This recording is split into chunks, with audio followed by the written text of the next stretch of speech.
تعرف انه في نبي لسه حي لحد النهارده غير سيدنا عيسى عليه السلام؟ يقال انه لسه حي لحد النهارده، لكن في اقوال تانية بانه اول انسان يموت خارج الارض في سماء من السماوات يعني، وهو سيدنا ادريس عليه السلام. مين هو سيدنا ادريس وايه هي قصه وفاته؟ ده اللي هنستفيد منه النهارده. بس ثانيه، بما ان التفاعل على الفيديو اللي فات كان مرعب الحقيقه، ايتها الجماهير العريضه، من هنا وراح كل فيديو هيكون فيه 5 جوائز لاول 5 اشخاص هيجاوبوا في الكومنتات على السؤال اللي في اخر الفيديو. ومن غير رغي كتير يلا نبدا الفيديو. سيدنا ادريس هو نبي من نسل شيث ابن ادم عليه السلام، ويقال انه اول من خط بالقلم وخاط الثياب ولبسها. ارسله ربنا لقومه، لكن مش عشان كفار ولا مشركين، انما علشان كانوا عصاه مجاهرين بالمعصيه مع انهم كانوا موحدين. المهم سيدنا ادريس دعاهم لترك المعاصي وترك المجاهره بها. سيدنا ادريس كان شخص مصلح جدا، يعني ما كانش مكتفي باصلاح نفسه بس، كان كمان بيحب يصلح الناس اللي حواليه، وكان اول مصلح في التاريخ، وكان بيحب فعل الخير جدا، لدرجه ان ربنا في يوم من الايام اوحى له انه يا ادريس ما من يوم الا ولك مثل اجر عمل اهل الارض كلهم. فسيدنا ادريس فرح جدا وتحمس للموضوع اكتر من الاول،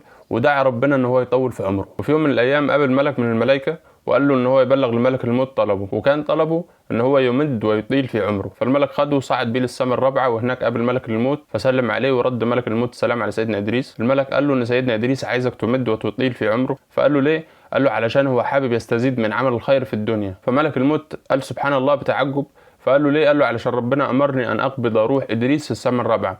ادريس في الارض، اقبض روحه في السماء الرابعه ازاي؟ فرد الملك قال له وكم بقي من عمر ادريس؟ قال له لم يتبقى من عمره طرفه عين. وقبض روحه في السماء الرابعه وفضل هناك لحد ما سيدنا محمد عليه الصلاه والسلام طلع في رحله الاسراء والمعراج وقابله، ولما قابله سلم عليه وقال له اهلا بالنبي الصالح الاخ الصالح. وربنا ذكر قصه سيدنا ادريس في سوره مريم، قال بسم الله الرحمن الرحيم واذكر في الكتاب إدريس إنه كان صديقا نبيا ورفعناه مكانا عليا. وبكده نكون خلصنا قصة النهاردة، لكن زي ما تعودنا كل قصة لازم يكون في منها عبرة وفايدة، والفايدة من قصتنا إنه من استنى سنة في الأرض له أجرها وأجر من عمل بها إلى يوم القيامة. سيدنا علي بن أبي طالب كان بيقول افعل الخير فليقع حيث يقع، فإن وقع في أهله فهم أهله، وإن وقع في غير أهله فأنت أهله. ودلوقتي جه وقت سؤال النهاردة، وهو كم مرة ذكرت اسم سيدنا إدريس في الفيديو بما فيهم المرة دي؟ هستنى اجاباتكم في الكومنتات، اول 5 هيجاوبوا على السؤال هيكسبوا معايا.